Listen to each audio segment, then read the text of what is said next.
on the Democratic side, there is basically one race that really is kind of the marquee, and that's this Texas runoff between incumbent Democratic Congressman Henry Cuellar and progressive lawyer Jessica Cisneros. Let's go ahead and put this one up on the screen. So, this is going to be a really interesting test of how Roe versus Wade plays in a district that, frankly, it's an interesting one because on the one hand, it is a Democratic district. It's a pretty solidly blue district.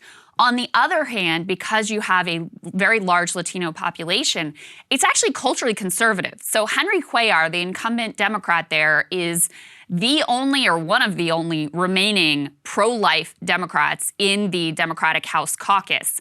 That has not stopped Nancy Pelosi. Jim Clyburn actually went to the district. Actually, Pelosi recorded a robocall for Cuellar. This at the same time that they're, out of the other side of their mouth talking about how Roe versus Wade is, this existential threat to women and Republican attacks on women and all of this. And yet they're still perfectly comfortable with lining up behind their own incumbent pro-life congressman. He's also very conservative on other issues. He was the only Democratic vote against the PRO Act in the House as well. So he also is anti-union in addition to being anti-choice. This is the second time that Cisneros has taken on Cuellar. Let's go ahead and put the, let's see, which one is it? A8 up on the screen there. She lost narrowly last election cycle. She forced him into a runoff, and then he narrowly defeated her by about 3,000 votes. This is, she's once again forced him into a runoff. And, little plot twist, the FBI raided his house. Now, we don't know, I want to be careful here, whether he is the target of this investigation. Go ahead and put A7 up on the screen here. But we now have word that the FBI will not officially clear him of wrongdoing, if they are going to clear him of wrongdoing, before Election Day. This is, your home and office being raided by the FBI is pretty extraordinary, especially they try to avoid sort of intervening in politics. They do not do this unless there is an extremely good reason. I remember actually whenever we said that about Richard Burr, I was like, look, you don't take a sitting member of Congress's cell phone unless you know what's going on here. There's something sketchy. Same thing in terms of bursting into somebody's house. Right. So I did some digging into what this might be about. And again, we don't have any word from the FBI. This is all somewhat speculation. ABC News had reported the raid was part of a federal grand jury probe. Subpoenas sought records from organizations with ties to Azerbaijan, as well as 3 Texas companies with ties to Cuellar's wife. So Cuellar randomly has all these deep ties now to Azerbaijan. He traveled there in 2013. 2 years later, they announced an agreement between Texas A&M and an organization called the Assembly of Friends of Azerbaijan for the purposes of collaborating on oil and gas research and education. He's reportedly taken his own trips to Azerbaijan. He co-chairs the Congressional Azerbaijan Caucus also, according to the Texas Tribune. So the speculation is there's some sort of something going on between the Cuellars and Azerbaijan that the FBI is so odd. I mean, I do. So full disclosure, my parents work for A&M, but I think it's a different A&M than whatever this one is. But as I understand it, Azerbaijan also has a lot of oil, so it could make sense that he's doing advocacy on behalf of the oil industry. But I mean, maybe a little bit more than that. And then the wife has some businesses with ties. Got some. Listen, anyway, in general, whenever he asserts his innocence. When a Central Asian Caucasian, and I mean that Central Asian Caucasian businessman comes to you, you should probably say no. If you are a member of Congress. Didn't think you'd have to say that. That's a reminder to Hunter Biden too. By the way. So to tie a bow on this thing, I am going to show you a little bit of their ads, and then we also had a reporter from Status Quo on the ground there talking to voters. Bernie Sanders came into the district for Cisneros, did a big rally there. All of sort of the progressive left have lined up behind Cisneros. Like I said, this is her second crack at this thing. She came very close last time. And last time there was not an, open FBI investigation involving the congressman. But, it is extraordinary that I get it.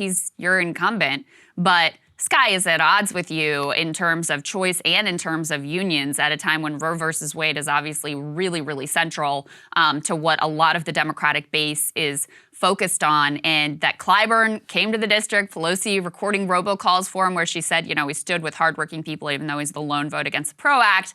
it tells you how committed they are to their own principles. We have a little bit of sound to play for you, starting with a Cuellar, a hilariously low-budget Cuellar ad that very much portrays him kind of in the district knocking doors, being the man who has the deep roots and ties in the community. That's how he wants to portray himself. And this is and then after that, immediately following it, is a Justice Dems ad, which is focused on abortion rights, which I think is probably more of an online play than what the in-district messaging is for Cisneros. So you've got sort of the local play from Cuellar, and then you've got what the outside groups are saying to the national audience for Cisneros. Let's take a listen to that.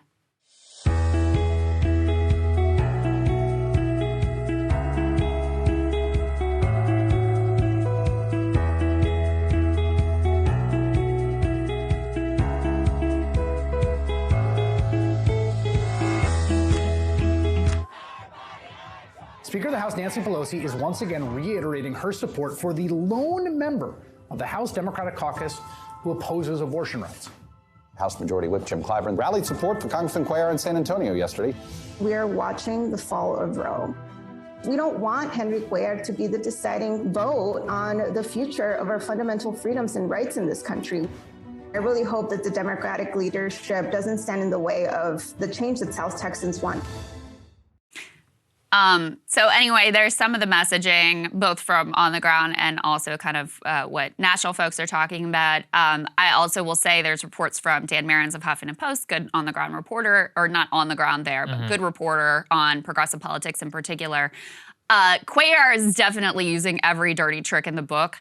They put out these flyers that are meant to look like newspaper articles saying FBI clears Cuellar. Oh, that's a classic. Yeah, not true, by the way, not true at all. They also accuse Cisneros of being a, quote, homewrecker.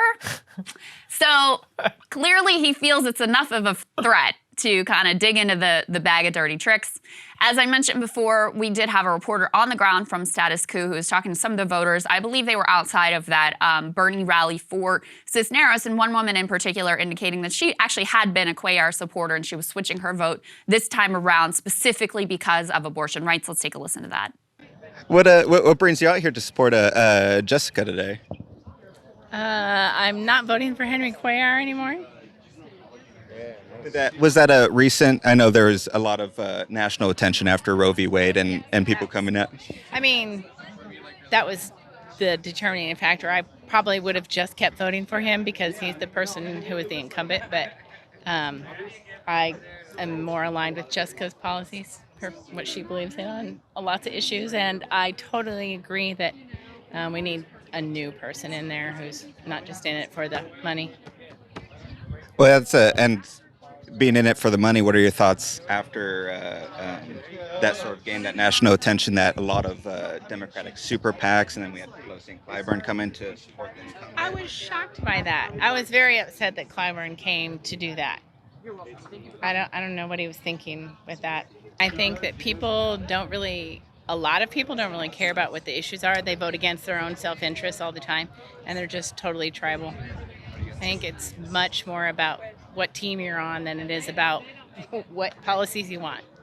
So hard to say how reflective that is of the broader district. Yeah, who knows? I mean, I like I was telling you, it's a crazy part of the country. I really recommend everybody try and go there because it is unlike basically anything that you'll have ever seen. In terms of the politics, like that's nothing compared to how it usually operates down in deep South Texas. And Henry Cuellar has been a player for a long time in terms of his ability to basically have the votes, be a representative there of the South Texas, area, but also have deep, deep ties to the oil and gas industry and the business community in Texas. He's beloved, even amongst a lot of Texas Republicans and like very establishment types. So we'll see how it pulls out. It's going to be an interesting one. In terms of the actual electorate, I genuinely have no idea. I mean, a lot of these people are actually Catholic and are probably personally pro-life. That being said, I don't think that they've ever cared that much about abortion because a lot of them have also voted Democrat. But you also see that the South Texas GOP swing does continue in some of the mayoral elections and in some of the more Republican enthusiasm down there. Also, not all South Texan, Hispanics are the same. So these people are longstanding Democrats. More to say, we'll see what happens. Yeah, we will see what happens. And we do know that it's been shifting enough for Cisneros to come very close now. Yeah, she almost won last time. Yeah, she almost won last time. She's Right. obviously forced him into a runoff Right. again. So there clearly, at least among the Democratic base, are some frustrations. Will it be enough between the FBI investigation and Roe being, the center of Democratic base politics right now? Will it be enough? I think it's really impossible to say. Cable news is ripping us apart, dividing the country, making it impossible to function as a society, and making it impossible to know just what is true and what is false.